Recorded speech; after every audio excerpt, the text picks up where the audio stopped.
fly starting? This next fly is called Mugly Caddis. It's by a guy called, my name is Charlie Craven in Colorado. Probably one of the best tires in the United States right now, I think. But it was designed for caddis hatches, and it's actually a caddis emerger. And you can use it right in the film, or you can actually sink it too if you want. But, and it's tied with, there's an alternative. It's tied with, this is snowshoe rabbit foot. That's how the foot is there. And we're going to use, for the underwing, we're going to use the guard hairs out of this. But you can also use CDC, which I don't like the looks of it as well, but certain applications may work just as well. Can you see those? So you could use, for as a substitute to the snowshoe rabbit, you can use that. It's actually a little easier to find. But that was CDC right there? Okay, yeah. George, what does the snowshoe rabbit and CDC add to the fly?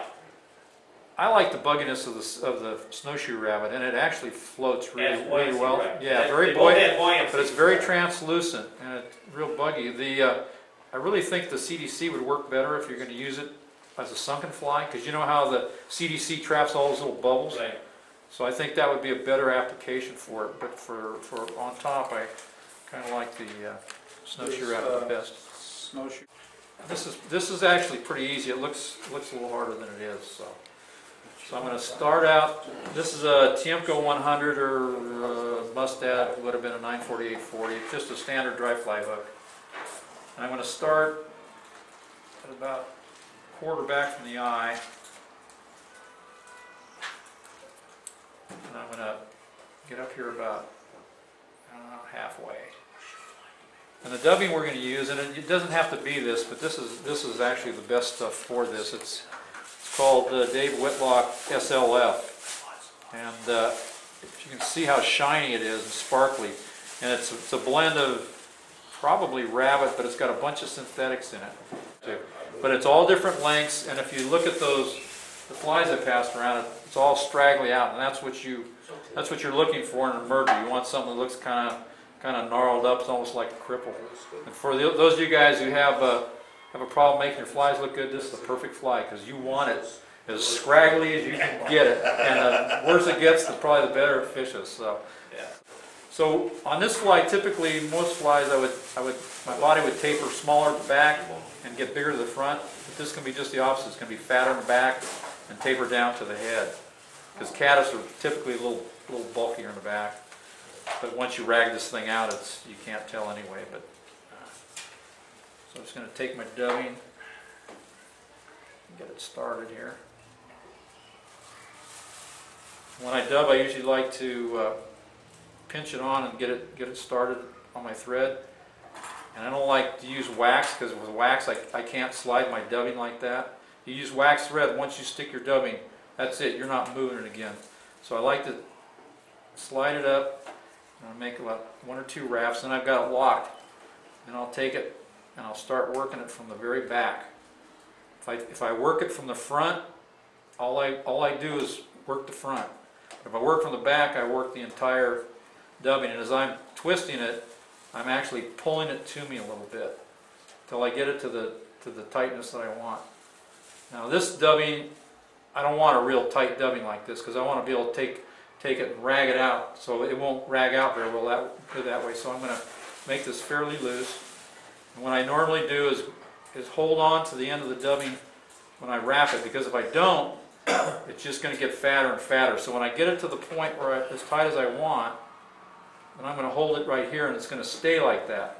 And it's actually going to get a little tighter, because as you wrap this direction, it tightens your dubbing a little bit. Left-hand fly tires, it will loosen. Yeah, exactly. It's just like your fly tying thread. You can flatten it or tighten it by twisting one way or the other. So I'm going to start in the middle, and I'm working my way back. I'm going to get right over the barb, and then I'm going to come back again. And you see what that's done. That's kind of made it a little bigger in the back than in the front, and it's going to taper down here.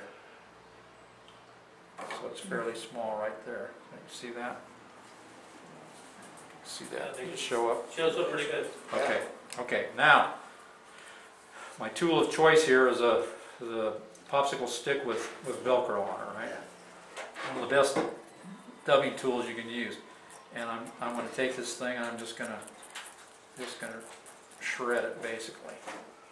I want all this stuff, and you can see that this dubbing now, it's got the synthetic stuff in it, and it's got some natural stuff in it. It kind of shines. So that's it. I just want it. So I want some of that stuff trailing out, and that kind of represents as these caddis pop out of the shuck. Some of them still have that shuck trailing there. So now I'm going to take the snowshoe rabbit, and the hard thing about these things... Hold that things... up on your hook, George, so they can see how much you can The hard take. part about these are just like any other material. You have to kind of high grade them. You like to get them as long as you can, because right in here is only good for a fly that's probably, on this fly, that's probably an 18 or so. I'm going to have to go up in here somewhere to get it long enough for 14, because what I'm going to do, I'm not just going to tie it down facing back. I'm going to tie it down facing forward, and then I'm going to fold it over. So I'm actually getting twice the material that I'm starting out with. So that's why I'm not using much material. So I'm just going to come in here, and I don't see this, but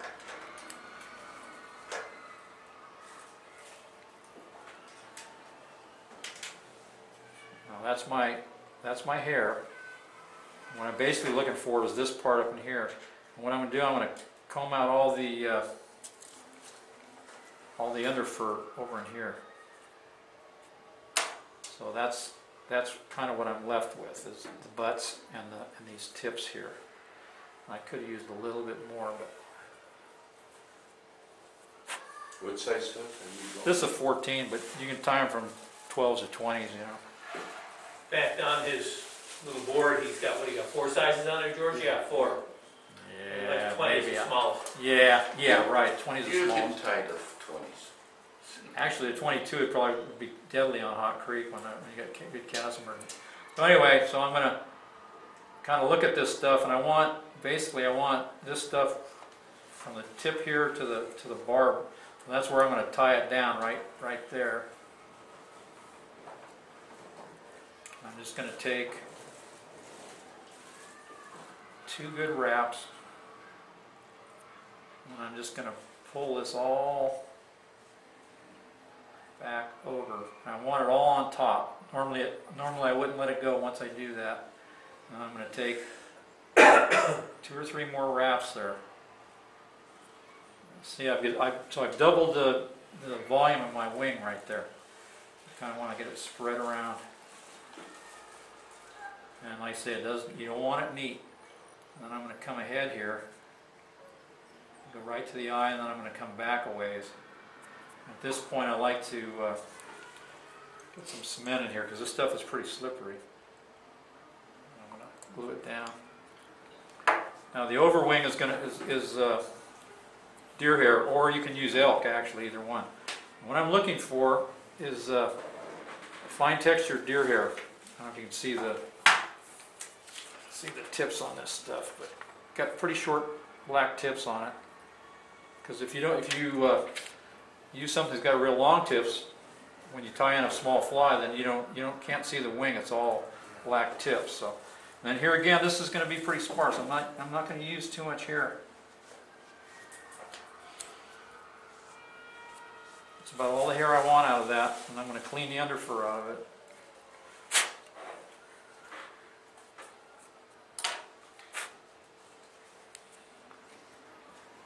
And then I'm going to stack it. And you actually wouldn't have to stack it. If it's a little rough, it'd be fine. I'm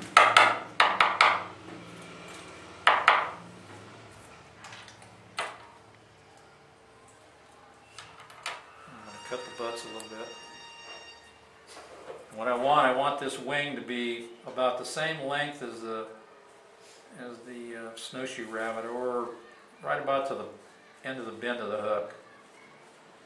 I'm going to come up here and I'm going to take a loose wrap, make it pretty tight, and I'm going to work my way back up to the base of that wing without letting go of the deer hair.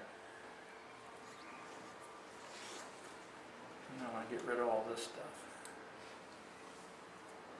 You would use elk also, huh? You can, yeah, but it's got to be something like yearling elk that's real fine. You can't use like bull elk that's real, it's not going to work. How far back from the eye are you starting the wrap on those things? On this wing? That way, yeah. I'm only back about 3 or 4 wraps. I don't want to come right to the eye, because then when you try to trim it off, then it's over the eye. So you want to start far enough to where you can, normally I should have left it a little longer where I usually pull those butts back and I can get in there. But one really cool tool for that, and Gene's got one, is they make a, what do they call that thing, Gene, the cauterizing tool? Oh, the cauterizing tool, yeah. They make a little, it's used in surgery, but it's really great. When you get some stuff in the eye like that, you just take that thing and it burns that stuff right out of there. It's really pretty slick. Cauterizing tools work best when the battery is probably 3/4 gone, because otherwise they're so hot. Yeah, they'll burn your stuff. But anyway, they're perfect for that kind of stuff. So okay, so I've brought my thread right up to where the base of that snowshoe rabbit was. Now I'm going to bring it back down, right up to the eye, and then about halfway back. And I'm going to do my dubbing here. Now, if you try to dub this head by, which you normally would do, where you're going to start right at the base of the wing and come down to the eye, the minute you do that, you're on a taper, right? So the first thing that happens is that all your thread just goes, it just piles up on you. So to eliminate that, I'm gonna go uphill first, and then I'm gonna come back down, and it'll stay.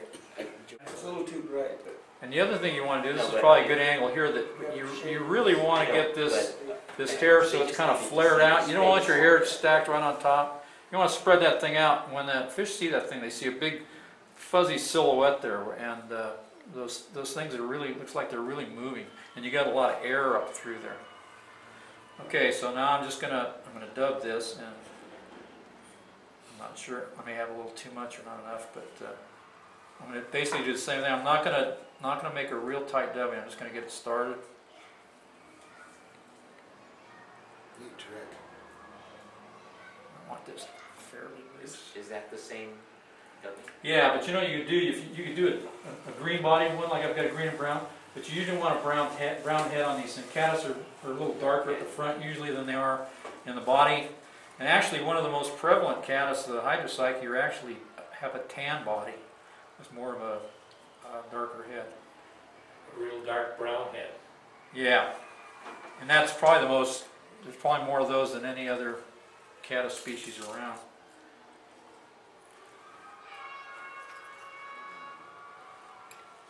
So I'm just going to whip it off. Now turn it again so they can see from the top, George. Okay, but what I'm going to do here, I'm not done. Here I'm going to take my little tool again. And this is where I want to. Huge difference.